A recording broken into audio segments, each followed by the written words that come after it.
नमस्कार दोस्तों, स्वागत है आपका न्यू उत्कर्ष साइंस यूट्यूब चैनल में। आज के इस वीडियो में हम देखने वाले हैं पर्यावरण के महत्वपूर्ण प्रश्नों को। तो आइए देखते हैं, काफ़ी अच्छे प्रश्नों का संकलन है।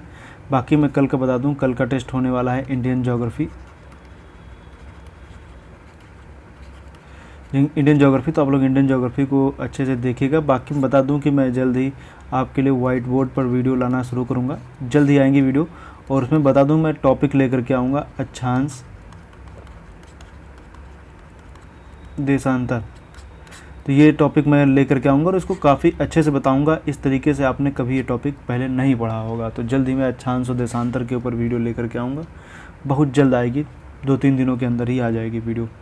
तो बाकी आइए आज का टेस्ट देखते हैं। कल आप इंडियन ज्योग्राफी भी तैयार कर लीजिएगा। तो क्वेश्चन नंबर 1 से शुरुआत करते हैं। काफ़ी अच्छे अच्छे प्रश्नों का संकलन इसमें किया गया है, तो आप लोग इसको देखिए। काफ़ी अच्छे अच्छे क्वेश्चन है। क्वेश्चन नंबर 1 है, देश का पहला जैविक राज्य घोषित किया गया है, किसको बताइए।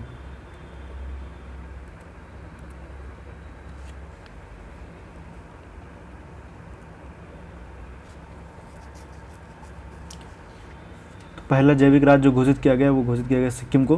क्वेश्चन नंबर 2 है, निम्न में से कौन प्राथमिक वायु प्रदूषक है। प्रदूषक होगा तो कौन वायु प्रदूषक है।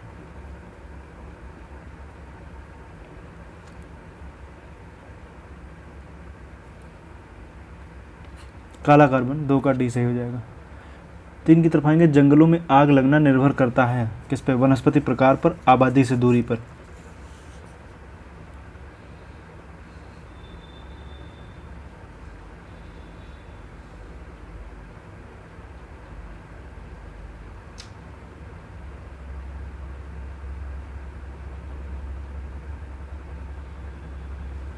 देखिए, मान लीजिए जैसे कोई ये आबादी है, अगर जो इसके पास में कोई जंगल वगैरह है, तो सीधी बात है कि इस आबादी से यहाँ पे आना जाना लगा रहेगा। और हो सकता है कि किसी आबादी के हिसाब के वजह से या कहीं आबादी की वजह से यहाँ पर कुछ ऐसी क्रियाएं हों जिसकी वजह से जंगल में आग लग जाए। तो कहीं ना कहीं आबादी से दूरी भी आग लगने के पीछे कारण है कि आबादी से दूरी कितनी है, कम या ज़्यादा की बात नहीं हो रही, आबादी से दूरी कितनी हो रही, ये कारण है, कह सकते हैं कि जंगल में आग लगता है। दूसरा है वनस्पति प्रकार पर।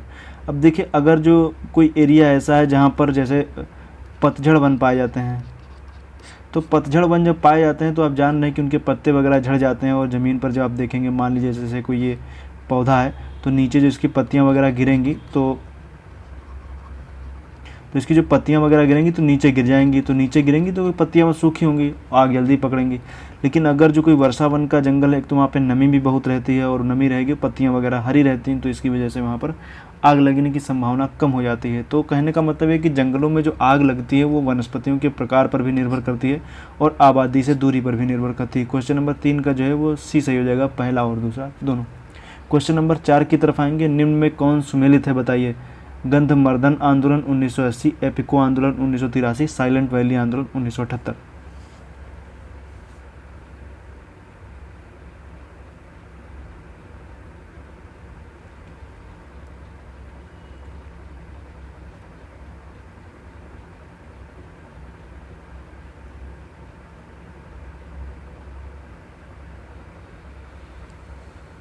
तो क्वेश्चन नंबर 4 में जब हम देखेंगे, सबसे पहले देखेंगे गंधमर्दन आंदोलन। ये 1980 का है, ये सही है। ये मैं बता दूं कि जो आंदोलन चला था ये उड़ीसा के क्षेत्र में चला था। उड़ीसा के क्षेत्र में दरअसल इंडस्ट्री वगैरह वहाँ पर लग रही थी, इसको लेकर के आंदोलन चला था, इन इंडस्ट्रियों के खिलाफ चला था, जिसमें से एक बाल्को भी थी। तो गंधमर्दन आंदोलन 1980 का आंदोलन है, ये सही है। बाकी जन आंदोलन था। एपिको आंदोलन 1983, ये भी सही है। साइलेंट घाटी आंदोलन, ये भी सही है, 1978। तो तीनों सही है। बाकी दोनों तो आप नीचे के पढ़े होंगे, शायद आप गंधमर्दन ना पढ़े हो, तो इसलिए मैंने कुछ सोचा नया है तो इसको दे दिया जाए। क्वेश्चन नंबर 4 का जो है वो सी सही है, पहला दूसरा तीसरा। क्वेश्चन नंबर 5 की तरफ आएंगे, थीम ट्रांसफार्मिंग अवर वर्ल्ड 2030 एजेंडा संबद्ध है किससे। क्वेश्चन 5 का उत्तर दीजिए।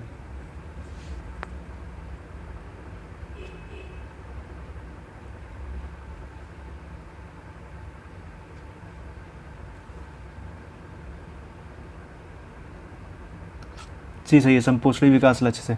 क्वेश्चन नंबर 6 की तरफ आएंगे, निम्न में से किस पारिस्थितिक तंत्र में खाद्य जाल अधिक जातियों और अधिक पोषण स्तरों को शामिल करती हैं।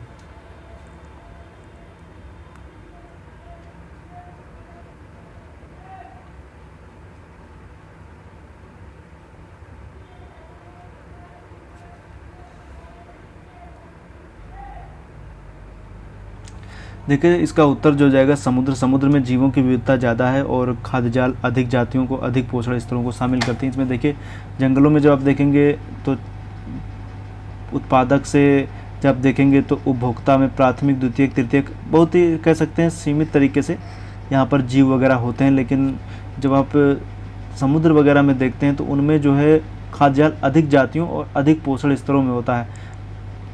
उत्पादक से छोटी मछली, बड़ी मछली, इसमें जब देखेंगे तो कई चरणों में होता है और उसमें देखेंगे तो कई सारे ऐसे तो कई सारे संघ हैं जिनमें से पूरे के पूरे जितने भी जीव होते हैं सब जलीय होते हैं और अधिक जातियां भी इसमें पाई जाती हैं। खाद्य जाल का मतलब ये होता है कि एक उत्पादक जो होता है, मान लीजिए जैसे ये उत्पादक कोई पेड़ है तो पेड़ से क्या होता है कि एक जो होती है चैन जो होती है उसको खाद्य श्रृंखला बोलते हैं, लेकिन कई चैन मिल करके जो बनाती हैं तो उसको खाद्य जाल या फूड वेब के नाम से जानते हैं। तो कहने का मतलब ये है कि कई सारी खाद्य श्रृंखलाएँ मिल करके खाद्य जाल बनाती हैं और जब हम समुद्र में देखेंगे तो ये काफ़ी बड़े स्तर पर होता है तुलना में वनों के। क्वेश्चन नंबर 6 का जो है वो बी सही हो जाएगा, समुद्र। क्वेश्चन नंबर 7 की तरफ आएंगे, आर्कटिक टुंड्रा किसके समीप स्थित है? क्वेश्चन नंबर 7 का उत्तर दीजिए।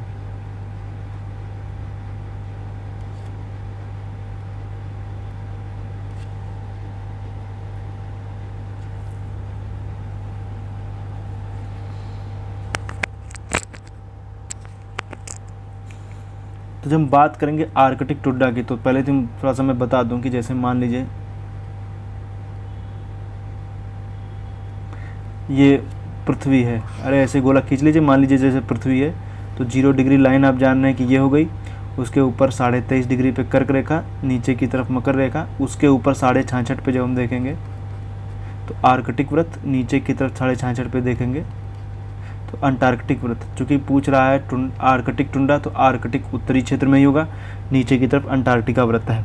तो आर्कटिक क्षेत्र में आर्कटिक टुंड्रा के समीप जो स्थित होगा तो इनमें से देख लीजिए 66.5 पे आसपास ऊपर आप जान रहे हैं कि टुंड्रा यहाँ से शुरू हो जाता है, तो मतलब वनस्पतियाँ वगैरह वहाँ से मिलनी शुरू हो जाती हैं। तो इनमें से जब देखेंगे तो कौन सा सही हो जाएगा, तो 66.5 डिग्री उत्तरी हो जाएगा। तो टुंड्रा सीधी बात है कि 66.5 उत्तरी के पास में ही स्थित होगा। तो क्वेश्चन नंबर 7 का जो है वो का सही है, मतलब ए सही है।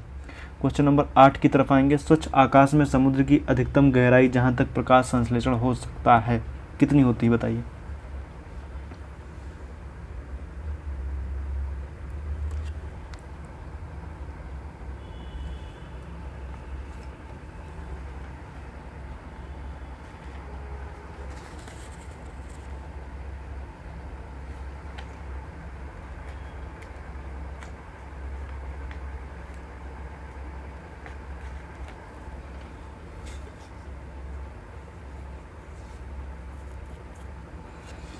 क्वेश्चन नंबर 8 का बी सही हो जाएगा। वैसे तो इसमें 230 मीटर लिखा हुआ है लेकिन ये होता 250 मीटर है, 250 मीटर। चूँकि हम बात कर रहे हैं स्वच्छ आकाश के, मतलब कि जैसे कोई समुद्र क्षेत्र है तो उसमें जब सूरज की किरणें पड़े तो ऐसा ना हो कि बादल वगैरह बने, बादल वगैरह ना हो, स्वच्छ आकाश की बात करेंगे। बादल बनेंगे तो इतनी अंदर तक कहाँ तक प्रकाश संश्लेषण हो पाएगा। तो स्वच्छ आकाश की बात हो रही है और समुद्र की अधिकतम गहराई 250 मीटर तक होती है। वैसे भी अगर दिए गए विकल्पों के हिसाब से देखते तो 230 सही होता। क्वेश्चन नंबर 8 का जो है बी सही। क्वेश्चन नंबर 9, भूकंपी तरंगे किसमें सबसे तेज गुजरती हैं? क्वेश्चन नंबर 9 का उत्तर दीजिए।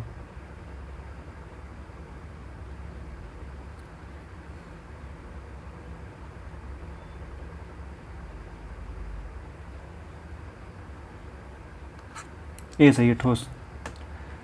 निम्न में से कौन सा भारत का महत्वपूर्ण जैव विविधता हॉटस्पॉट है बताइए?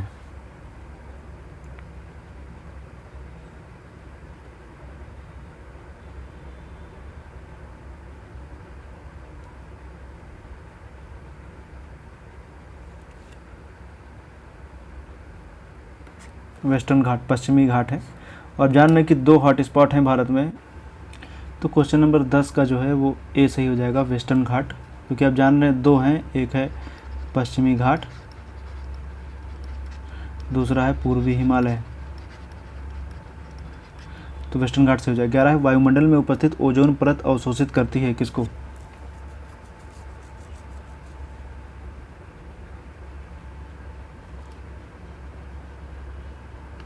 पराबैंगनी किरणों को। 12 की तरफ आएंगे, ओजोन परत को सर्वाधिक नुकसान पहुंचाने वाले प्रदूषक हैं। देखिए भी आधार आसान क्वेश्चन है, इनको आप लोग उत्तर दीजिए।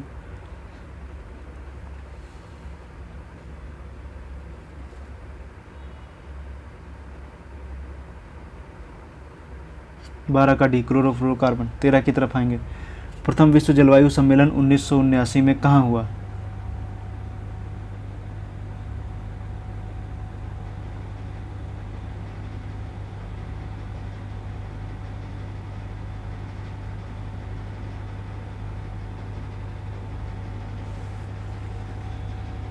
तेरह का डी सही, जिनेवा। 14 की तरफ आएंगे, राष्ट्रीय वन नीति में भारत के कुल भौगोलिक क्षेत्र में कितने प्रतिशत पर वन रखने का लक्ष्य है?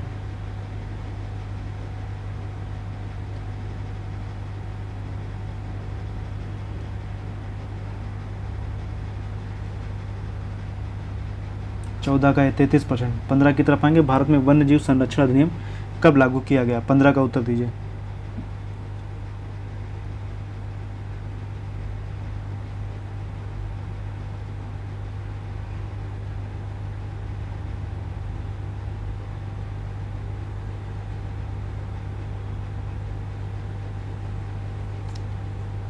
पंद्रह का भी 1972। 14 की तरफ आएंगे, दंपा टाइगर रिजर्व कहाँ स्थित है?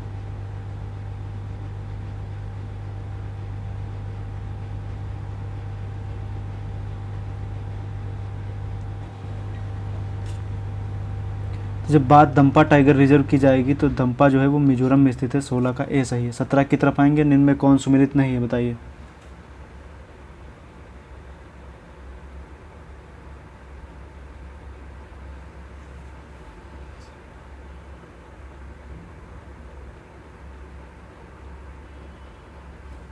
देखिए, जब बात केवलादेव की जाएगी तो केवलादेव जो मणिपुर में नहीं है, ये स्थित है राजस्थान में। तो केवलादेव राजस्थान में है। क्वेश्चन नंबर 17 का जो है वो डी सही हो जाएगा, केवलादेव राजस्थान। क्वेश्चन नंबर 18 की तरफ आएंगे, चिनार वन्यजीव विहार कहाँ स्थित है, बताइए।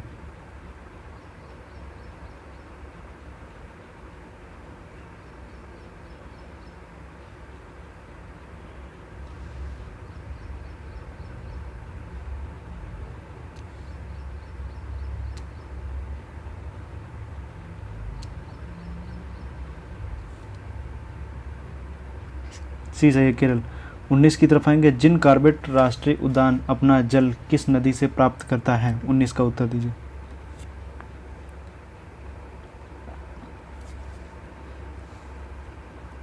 कल का टेस्ट इंडियन ज्योग्राफी है, याद रखिएगा।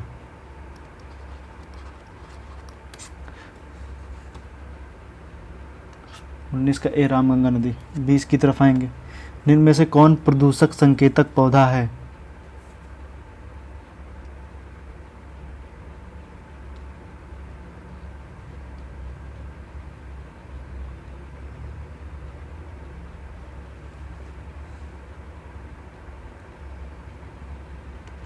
D lichen. किस की तरफ आएंगे, औद्योगिक मलबे में सर्वाधिक रासायनिक प्रदूषण होता है?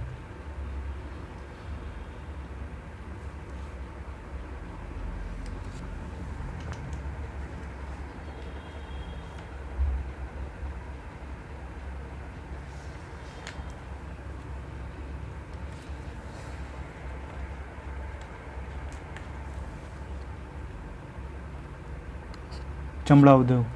22 की तरफ आएंगे, त्वचा में स्थित कौन सा वर्णक सूर्य की पराबैंगनी विकिरण से बचाता है?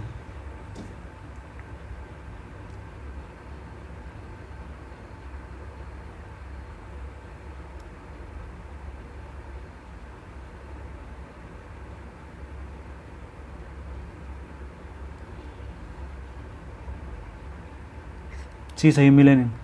23 की तरफ आएंगे, नदी में जल प्रदूषण के निर्धारण के लिए घुली हुई मात्रा मापी जाती है, किसकी?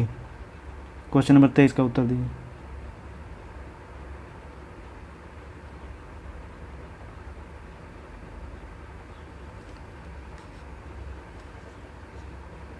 तेईस का डी सही है, ऑक्सीजन। 24 की तरफ आएंगे, निम्न में से किस देश को दुनिया में कार्बन निगेटिव होगा सॉरी देश के रूप में माना जाता है?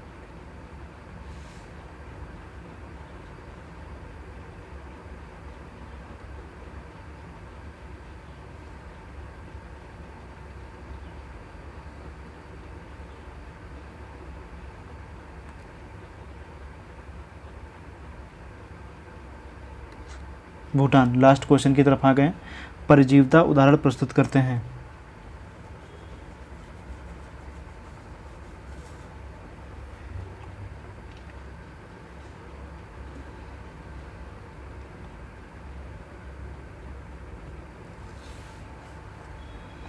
देखिए, जो परजीवी होते हैं, मान लीजिए पौधों में ही परजीवी को ले लीजिए, तो परजीवी ऋणात्मक पारिस्थितिक क्रिया का उदाहरण प्रस्तुत करते हैं। मान लीजिए जैसे कोई ये पौधा है, पौधे में अगर जो कोई परजीवी है तो वो पौधे से क्या करता है, सब कुछ लेगा, मतलब उसे भोजन वगैरह सब कुछ उसे लेगा, लेकिन देगा उल्टा कुछ नहीं, तो इसे नुकसान ही पहुंचाता है। ऋणात्मक पारिस्थितिक क्रिया का ये उदाहरण प्रस्तुत करते हैं। अगर जो सहजीवी की बात करते हैं तब धनात्मक हो जाता, लेकिन चूंकि परजीविता की बात की जा रही तो बी वाला ऑप्शन जो है वो सही हो जाएगा। तो क्वेश्चन नंबर 25 का बी सही है। तो आज का टेस्ट फिलहाल ख़त्म हुआ, कल का टेस्ट इंडियन ज्योग्राफी है। कल सुबह 11 बजे आप लोग रेडी रहिएगा। बाकी अगर जो आपके कुल कितने प्रश्न सही हुए वो हमें आप ज़रूर बताइएगा कि 25 में कितने सही हुए आपके। और बाकी मैं बता दूं कि सुबह 11 बजे जो भी लोग देखते हैं सबके सभी लोग उत्तर दिया कीजिए। कुछ लोग देखते हैं चले जाते हैं, लेकिन उत्तर जरूर दिया कीजिए। अंत में हमें आप ये जरूर बताइए कि कुल कितने प्रश्न सही हुए। तो कल मिलेंगे इंडियन ज्योग्राफी के टेस्ट के साथ। आप लोग जो पहले ज्योग्राफी के टेस्ट हो चुके हैं उनको ही पढ़ लीजिएगा, कल का टेस्ट काफ़ी इंपॉर्टेंट रहेगा। आज के लिए फ़िलहाल इतना ही। उम्मीद करता हूँ वीडियो आपको अच्छा लगा है। वीडियो अच्छा लगा तो अपने मित्रों के साथ शेयर जरूर कीजिए। वीडियो देखने के लिए पुनः एक बार आपका बहुत बहुत धन्यवाद।